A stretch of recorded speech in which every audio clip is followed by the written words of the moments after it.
Hello,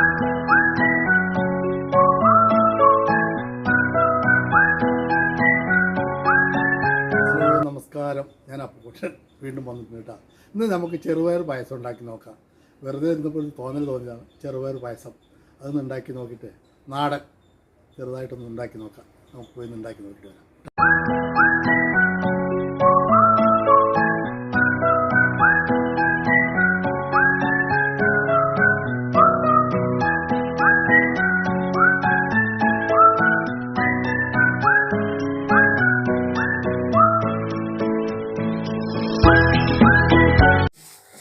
നേരിയതായിട്ടൊന്ന് വറുത്തെടുത്ത് കഴിഞ്ഞാൽ മതി.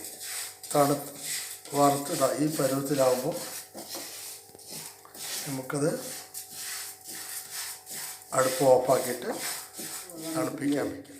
നമ്മൾ പരിപ്പ് വെന്നിട്ട് ഒരു 4 വിസിൽ അടുപ്പിക്കുക. നല്ല പോലെ 4 വിസിൽ അടിച്ച് കഴിഞ്ഞിട്ട് തണുത്ത് കഴിഞ്ഞിട്ട് നമുക്ക് തുറന്ന് നോക്കാം കേട്ടോ.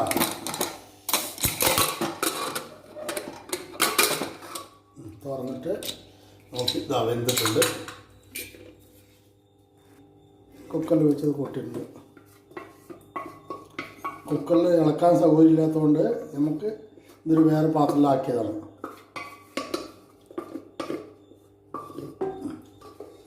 ഇനി അതിൻ്റെ 1 2 3 4 മതി. ഇനി ഇതൊന്ന് അലിയുന്നവരൊന്ന് ഇളക്കിയിട്ട് വയ്ക്കാം. നമുക്ക് സാധാരണ ഉണ്ടാക്കിയാൽ മതി. ഇത് വീട്ടിൽ ഈസി ആയിട്ട് ഉണ്ടാക്കുന്നതാണ് പായസം.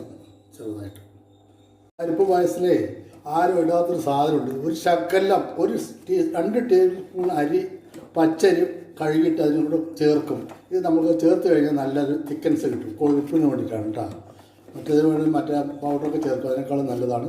കുറച്ച് പച്ചരി, 2 ടേബിൾ സ്പൂൺ പച്ചരി, ഒരു പിടി ചെറുപയറുള്ളൂ ഇതിൽ. അതിൽ 2 ടേബിൾ സ്പൂൺ പച്ചരി കഴുകിയിട്ടിട്ട് അതിൻ്റെ കൂടെ വേവിച്ചാൽ മതി. നമുക്ക് ഈ 2ാം പാലം ഒഴിച്ച് വയ്ക്കാം, തിളപ്പിക്കാം കേട്ടോ. ഇനി അത് തിളച്ചോട്ടെ.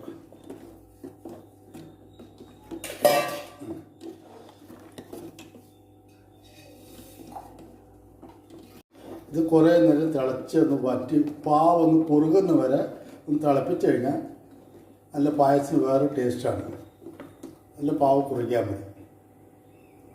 നല്ല കുറുകിയിട്ടുണ്ട്. ഈ പരുവത്തിലായിട്ടുണ്ട്. ഇനി നമുക്ക് 1ാം പാൽ ഒഴിക്കാം. 1ാം പാൽ ഒരു ഗ്ലാസ് ഉണ്ടാവും കേട്ടോ. 1ാം പാൽ ഒഴിച്ചു ഒന്ന് ഇളക്കുക. 1ാം പാൽ ഒഴിച്ചൊന്ന് ഇളക്കിക്കൊണ്ടിരിക്കണം. തേങ്ങാക്കൊത്തും അണ്ടിപ്പരിപ്പ് മുന്തിരി നമുക്കൊന്ന് ഫ്രൈ ചെയ്തെടുക്കാം. അതാകുമ്പോഴേക്കൊന്ന് ഫ്രൈ ചെയ്യാം. നെയ്യ് മതി. നെയ്യ് അതിലിട്ടു.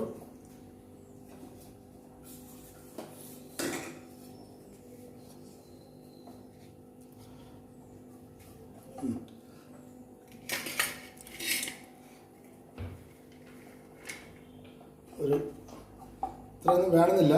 നമുക്ക് ആവശ്യം വീട്ടിലായതുകൊണ്ട് നമുക്കിടാം. ഞാൻ ഇട്ടുന്നത് മാത്രം കേട്ടോ.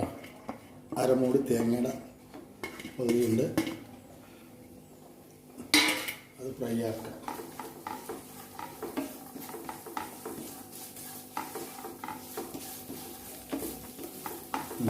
കുറച്ച് മൂത്തിട്ടുണ്ട്.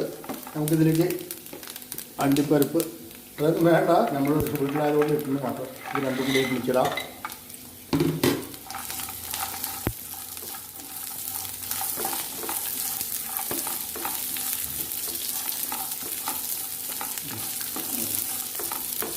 മാറ്റി വെക്കാം. ഇത്രയൊന്നും ഇടണില്ല, ഞാൻ കുറച്ചേ ഇടണുള്ളൂ. നമുക്ക് പരുവത്തിനായിട്ടുണ്ട്. ഈ പരുവത്തിനായിട്ടുണ്ട്. നമുക്ക് അണ്ടിയും മുന്തിരി പകുതി വറുത്ത് വെച്ചിട്ട് പകുതി എടുത്തിട്ടുള്ളൂ കേട്ടോ. ആവശ്യമില്ല. ഇനി നമുക്ക് കുറച്ച് ഏലക്കായ്പ്പൊടി ഇടാം.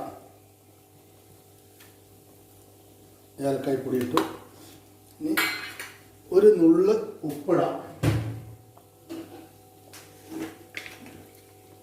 ഒരു ശകലം എത്ര ഇട്ടോട്ടാ. ഇത്ര ഉപ്പിടണം. ഇതിന് വേണ്ടിയിട്ടാണ്.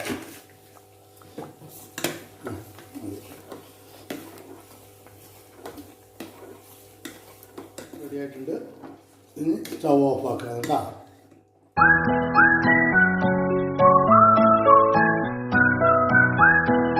പായസം ഉണ്ടാക്കിയിട്ടുണ്ട്. നിങ്ങളെല്ലാവരും ഒന്ന് ട്രൈ ചെയ്ത് നോക്കി, വീട്ടിലിരുമ്പോൾ ഒന്ന് ട്രൈ ചെയ്ത് നോക്കി, എല്ലാവർക്കും ഇഷ്ടപ്പെടും. നമുക്കിനി അടുത്ത പ്രാവശ്യം കാണാം.